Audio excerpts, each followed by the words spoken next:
कल से मेरे खिलाफ एक स्क्रिप्टेड कैंपेन चलाया जा रहा है। सेम भाषा, सेम बातें, सेम आरोप। ये कोई कोइंसिडेंस नहीं है, बल्कि एक कोऑर्डिनेटेड अटैक है। पहले मैंने सोचा कि मुझे इसका जवाब नहीं देना चाहिए। फिर लगा कि कहीं एक झूठ को 100 बार बोला जाए तो कुछ लोग मान ना लें, इसलिए मैंने सोचा कि जवाब दूं।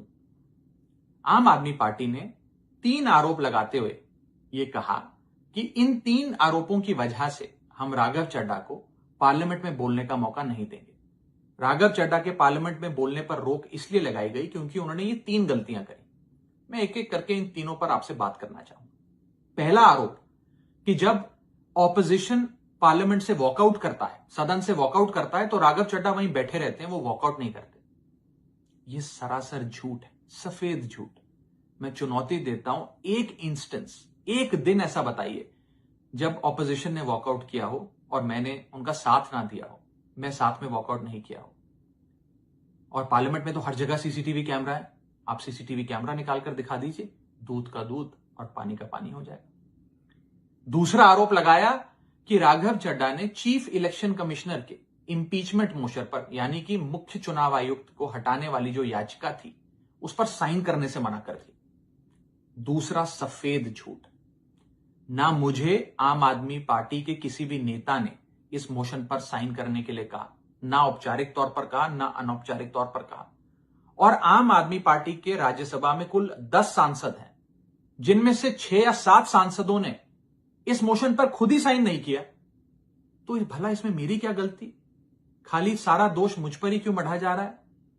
और इस मोशन के लिए राज्यसभा में कुल 50 सिग्नेचर चाहिए होते हैं, यानी कि 105 विपक्षी सांसदों में से मात्र 50 सिग्नेचर से ये याचिका पूरी हो जाती। तो इतना शोर क्यों? और तीसरा आरोप जो मुझ पर लगाया गया वो ये था कि राघव चड्ढा डर गए हैं और इसलिए वो बेकार मुद्दे उठाते हैं। पहली बात मैं बता दूं कि मैं पार्लियामेंट में शोर मचाने, चीखने, चिल्लाने, माइक तोड़ने या गाली देने नहीं गया।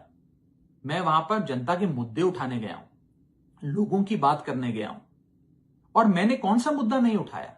मैंने जीएसटी से लेकर इनकम टैक्स की बात करी, पंजाब के पानी से लेकर दिल्ली की हवा का मुद्दा उठाया, हमारे सरकारी स्कूलों की हालत से लेकर कैसे पब्लिक हेल्थ केयर इंस्टीट्यूशंस को मजबूत किया जाए, इंडियन रेलवेज में जो पैसेंजर्स ट्रैवल करते हैं उनकी समस्याएं रखी, यहां तक कि मेंस्ट्रुअल हेल्थ, एक ऐसा मुद्दा जिसके बारे में लोग बात करने से कतराते हैं, वो बातें तक रखी। बेरोजगारी से लेकर महंगाई तक तमाम मुद्दे उठाए। आप मेरे 4 साल का पार्लियामेंट का ट्रैक रिकॉर्ड उठाकर देख लीजिए।